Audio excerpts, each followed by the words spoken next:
Renungan Pagi menjadi Putra dan Putri Allah oleh Ellen G. White, 31 Oktober 2021. Mari kita berdoa. Bapa kami yang di sorga, Allah pencipta langit dan bumi, laut dan segala isinya, Allah yang maha besar, satu-satunya Allah yang benar, yang kami sembah selalu melalui anak-Mu yang tunggal, Yesus Kristus. Terpujilah Engkau ya Yesus, anak Allah yang maha tinggi, yang adalah satu-satunya jalan dan kebenaran dan hidup bagi kami.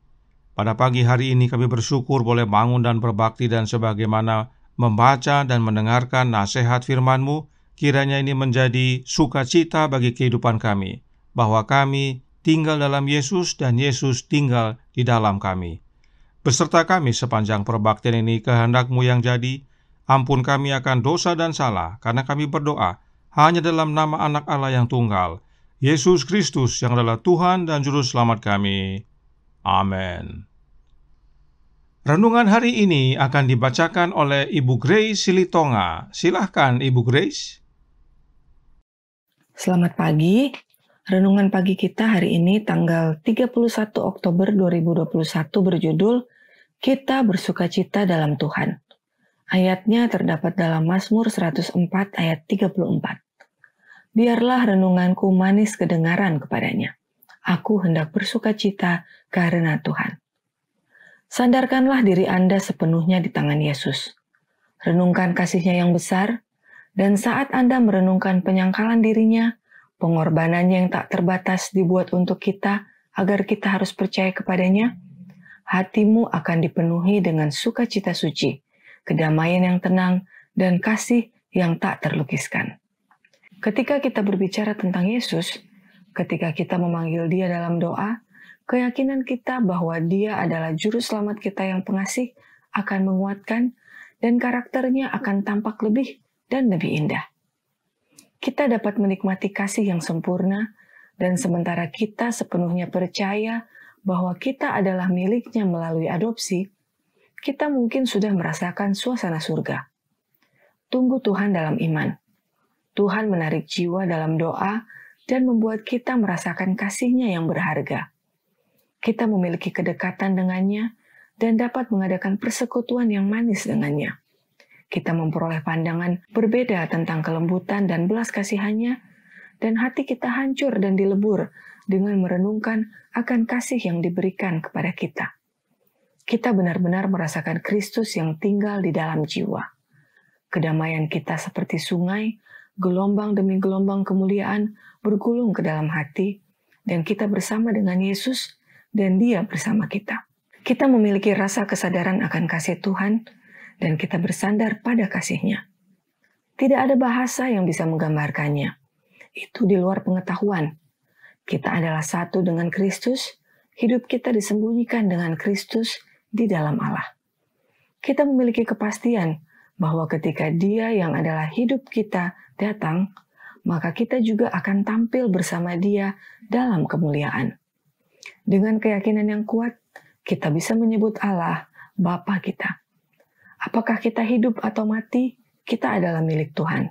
Roh-Nya membuat kita seperti Yesus Kristus dalam temperamen dan watak, dan kita mewakili Kristus kepada orang lain. Ketika Kristus tinggal di dalam jiwa, fakta itu tidak bisa disembunyikan, karena Dia seperti sumur air yang mengalir hingga kehidupan yang kekal.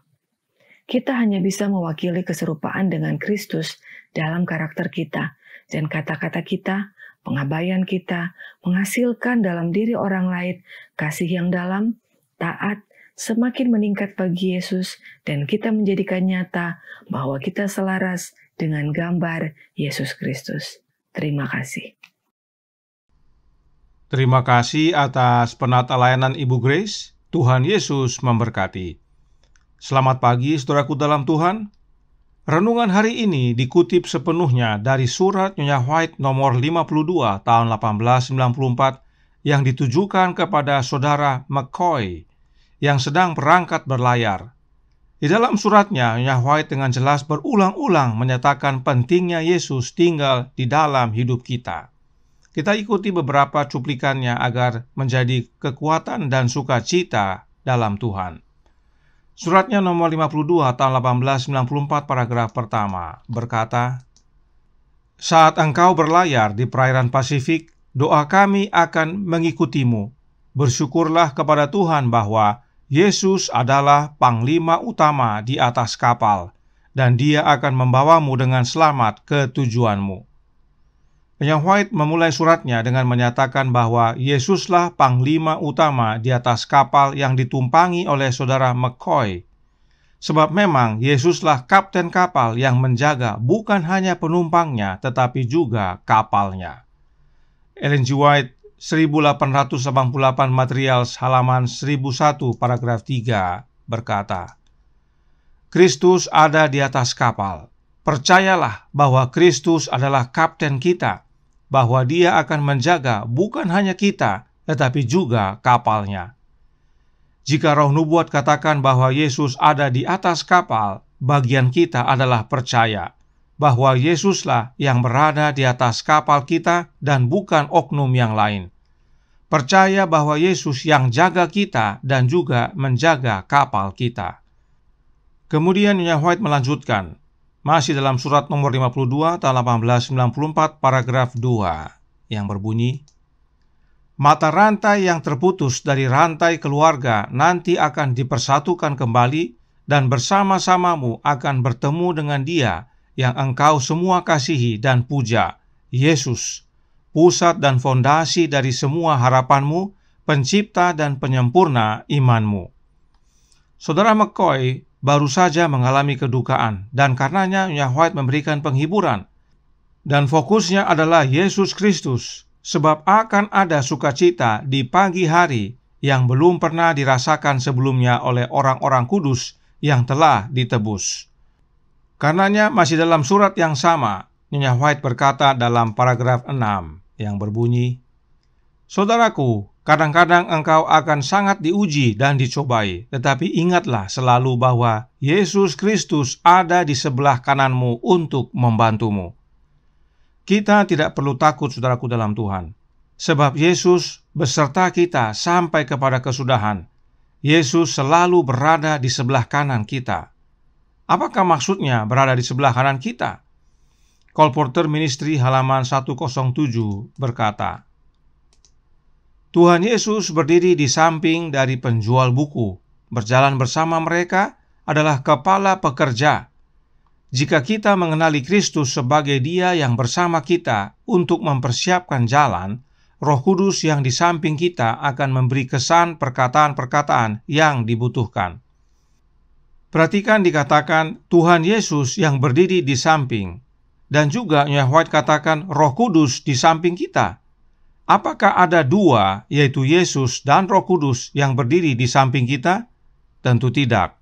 Hanya Yesus yang berdiri di samping kita, yaitu oleh kehadiran Roh-Nya yang kudus. Inilah yang Ellen G. White sebutkan dalam Pulang ke Rumah halaman 24 paragraf 2 yang berkata, betapa sedikit yang menyadari bahwa Yesus tidak terlihat berjalan di sisi mereka. Bagaimana Yesus berjalan di samping kita? Melalui kehadiran Roh-Nya yang kudus. Berjalan artinya menyertai kita, bersama kita. Sebab Dia berjanji, aku menyertai kamu senantiasa sampai kepada akhir zaman.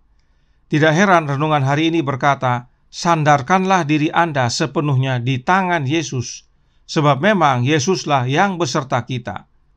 Inilah penghiburan yang Ellen G. White berikan kepada saudara McCoy, dan ini juga penghiburan bagi kita. Selanjutnya, renungan hari ini juga mengutip dari paragraf 8 yang berkata, menjadi putra dan putri Allah halaman 321 paragraf 1.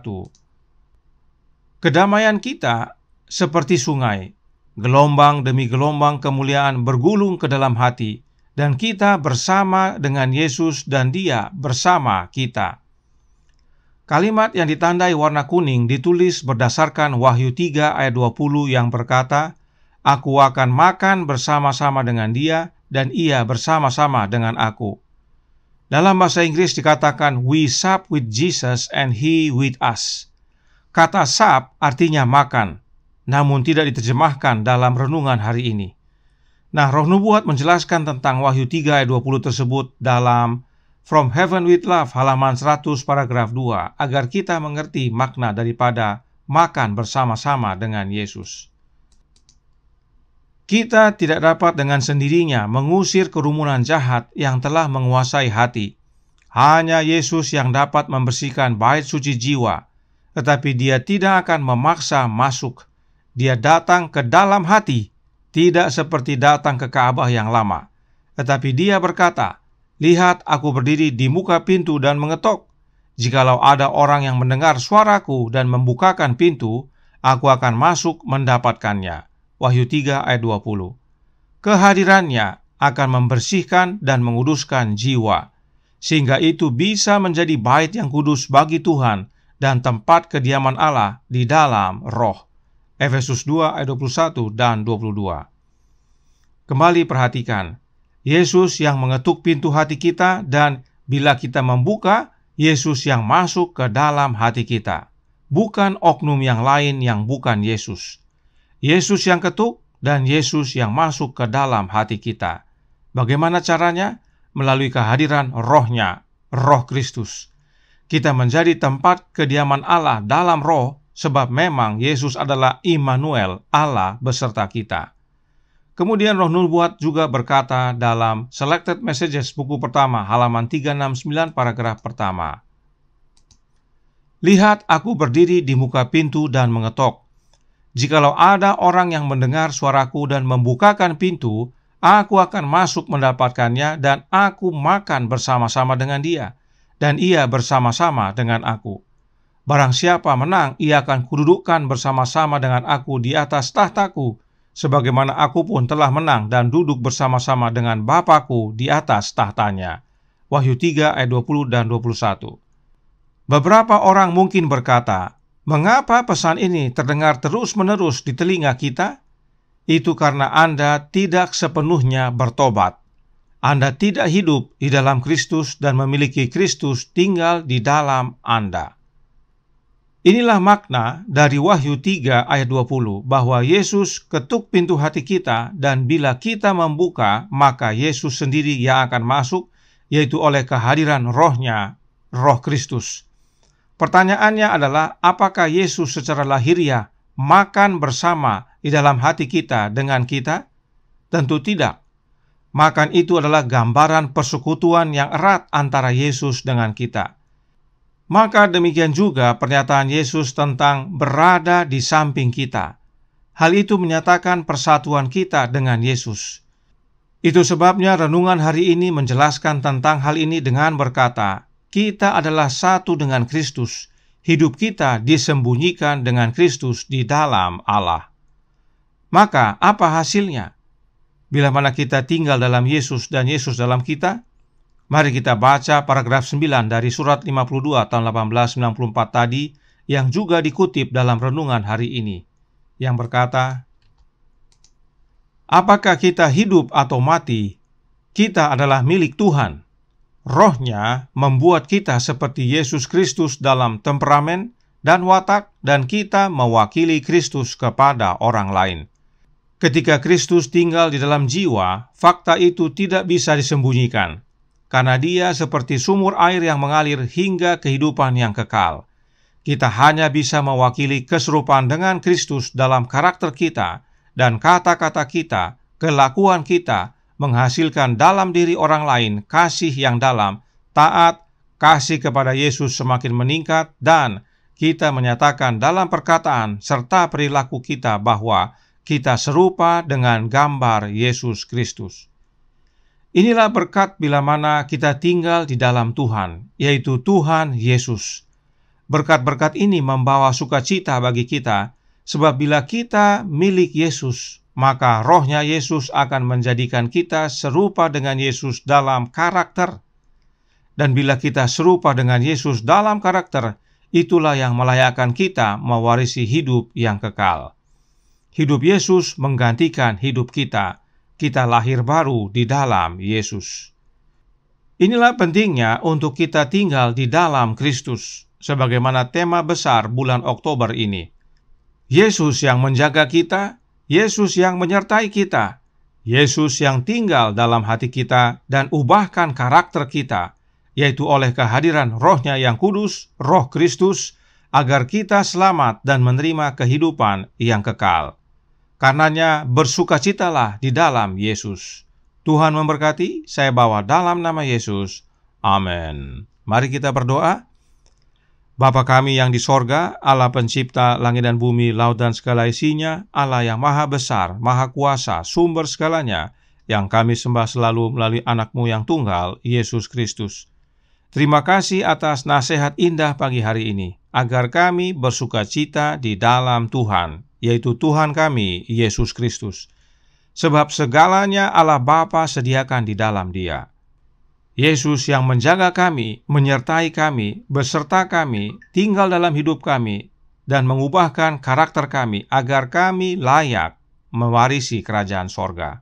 Karenanya tolong kami ya Bapa, curahkan roh anak-Mu dalam hati ini, tinggallah dalam hati ini ya Yesus, makanlah bersama kami dan kami bersama Engkau, bersatulah dengan kami hingga pada akhirnya kami berjumpa dengan-Mu pada waktu Engkau datang kedua kali menjemput kami semua. Beserta kami sepanjang hari ini kehendak-Mu yang jadi, ampun kami akan dosa dan salah, karena kami berdoa hanya dalam nama Anak Allah yang tunggal, Yesus Kristus yang adalah Tuhan dan Juru Selamat kami. Amin.